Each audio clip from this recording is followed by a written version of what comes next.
শ্রীলঙ্কা এ দলের বিপক্ষে টি-20 সিরিজ জিতেছে বাংলাদেশ দল। কলম্বোর তৃতীয় ম্যাচে লো স্কোরিং ম্যাচে 10 রানে জিতেছে এ দলের মোড়কে বাংলাদেশ নারী দল। অক্টোবরে আরব আমিরাতে নারী টি-20 বিশ্বকাপকে সামনে রেখে এই সিরিজ খেলছে নিগার সুলতানা জ্যোতি, রাবেয়া খাতুনরা।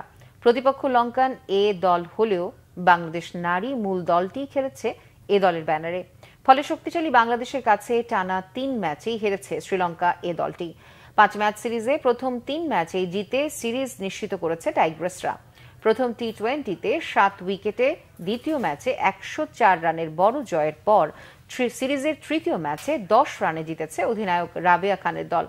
তবে জয় পেলেও ব্যাটিংয়ে মোটেও ভালো করেনি বাংলাদেশ। কলম্বোর সিংহলিজ স্পোর্টস ক্লাব মাঠে টস জিতে ব্যাট করে 9 উইকেটে 97 রান করে রাবেয়া জ্যোতিরা। দলের পক্ষে সর্বোচ্চ 26 রান করেছেন দিলারা আক্তার। তবে বাংলাদেশের বোলারদের নৈপুণ্যের বিপক্ষে সুবিধা করতে পারেনি স্বাগতিক ব্যাটাররা। 20 ওভারে 8 উইকেটে হারিয়ে 87 রান করেছে লঙ্কা এ দল। 10 রানের জয়ে সিরিজ নিশ্চিত হয় বাংলাদেশের।